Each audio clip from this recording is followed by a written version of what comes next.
Os mágicos. Fundação. Com 40 anos de expansão atrás dela, a Fundação enfrentou a ameaça de Ryose.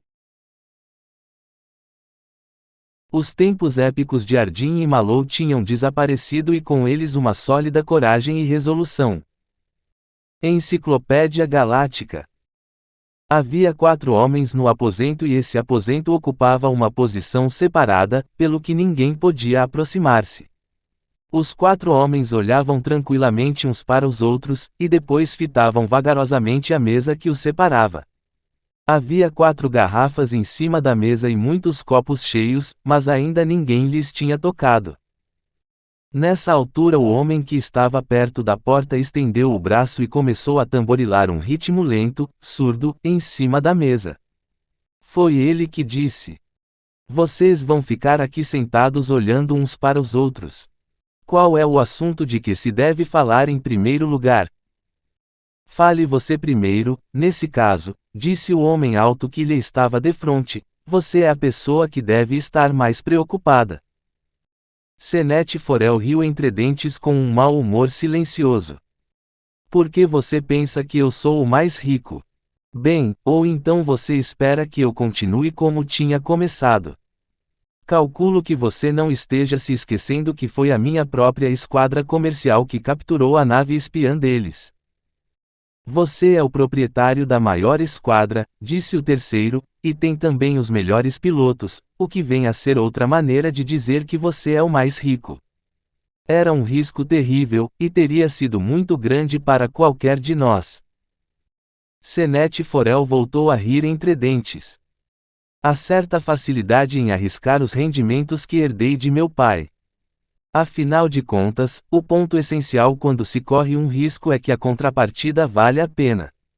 Aqui, neste caso, a prova é o fato da nave inimiga ter sido isolada e capturada sem prejuízos para nós ou informações para os outros."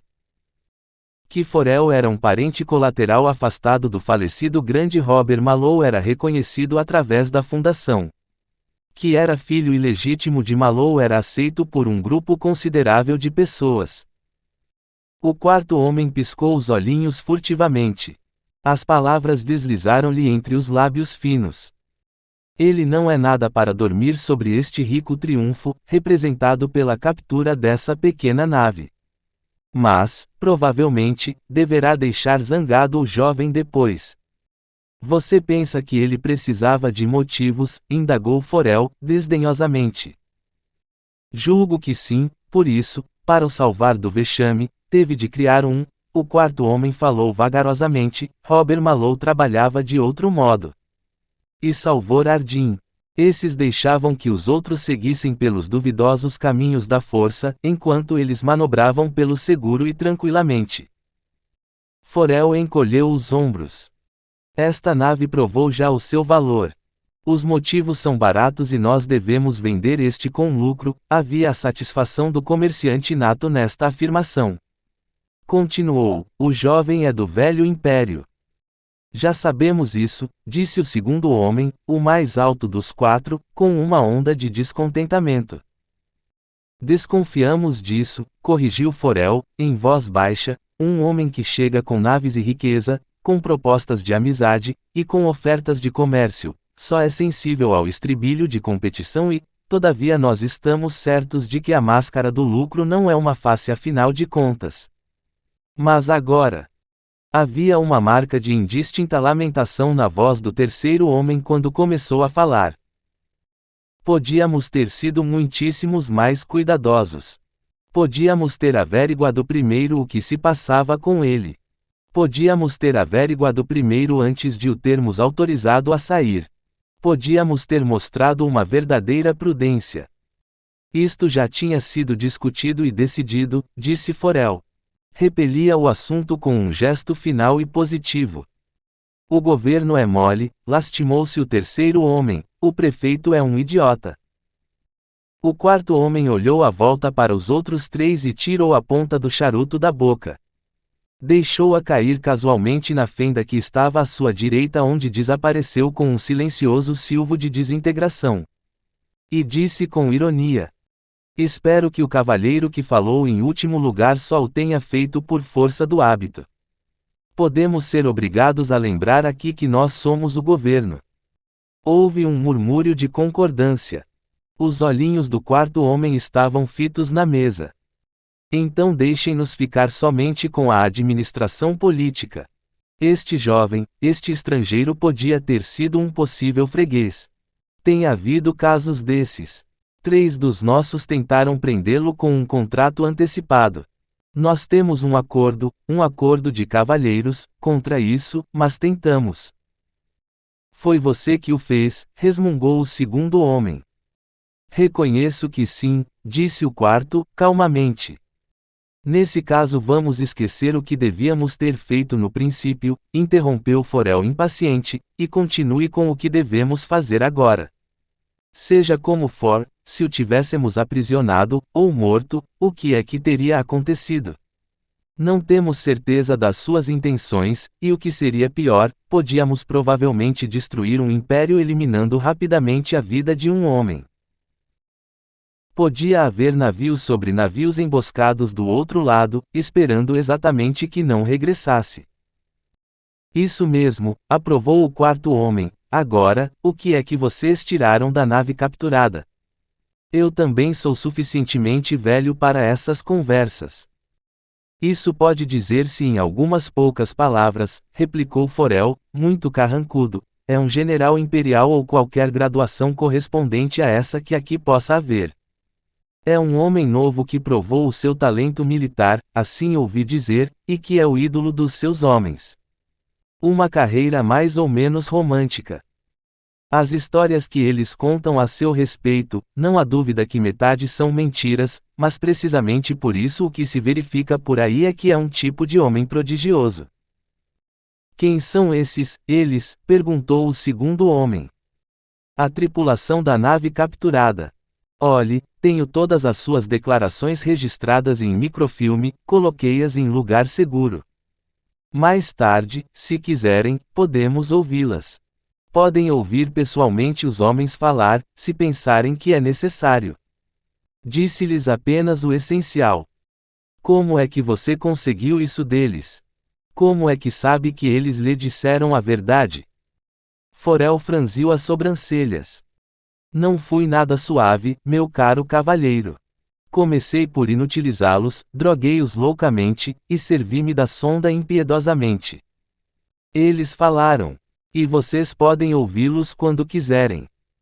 Nos velhos tempos, disse o terceiro homem, com súbita falta de oportunidade, eles teriam aplicado a psicologia pura. Sem dor, sabe, mas muito seguro. Não há possibilidade de fraude.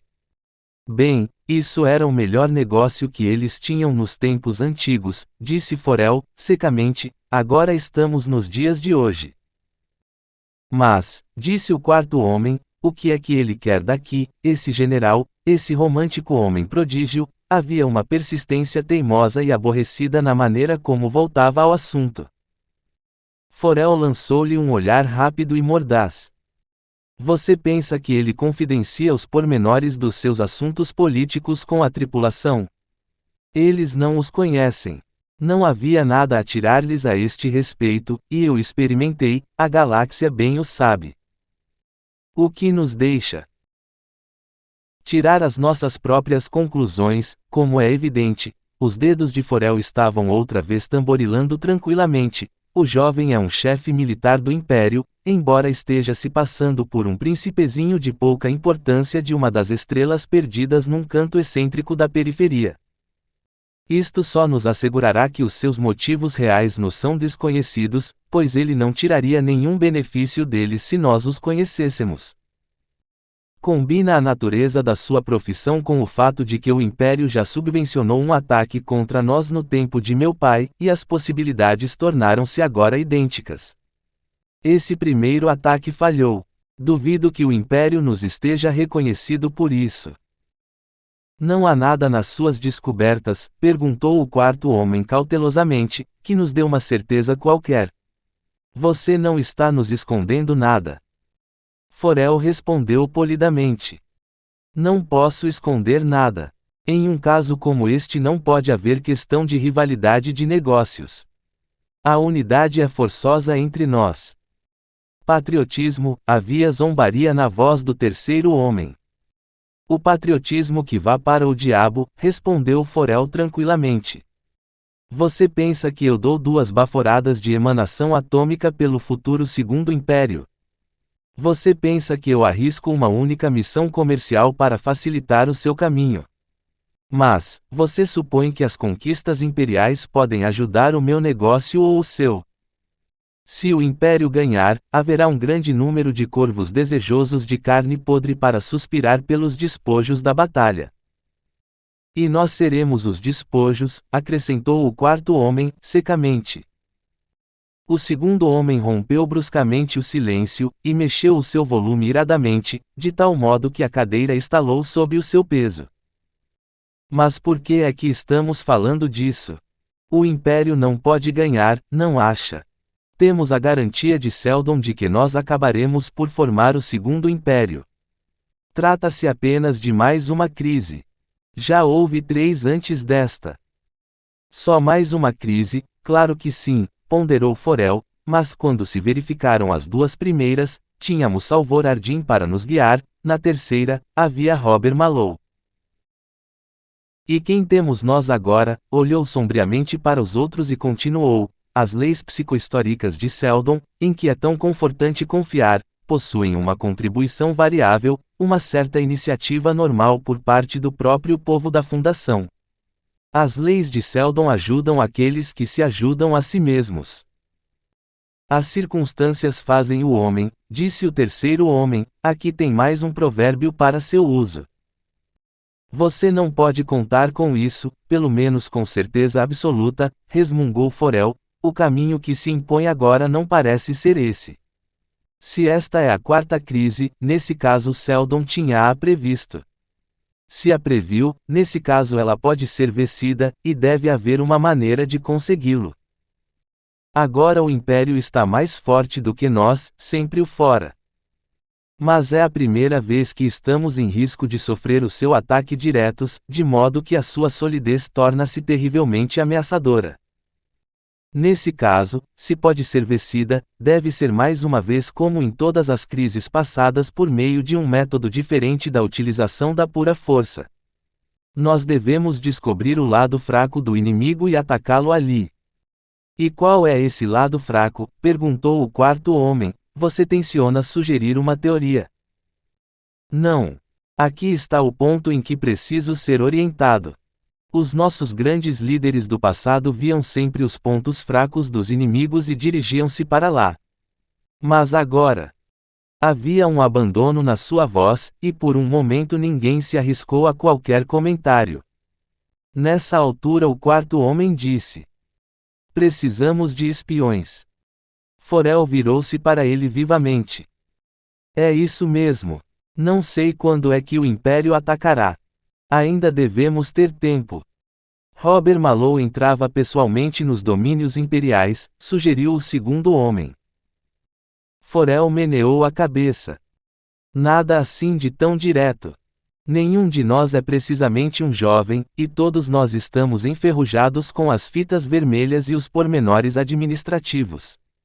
Precisamente de jovens agora no campo oposto. Os comerciantes independentes? Perguntou o quarto homem. E Forel abanou a cabeça e murmurou: se ainda der tempo.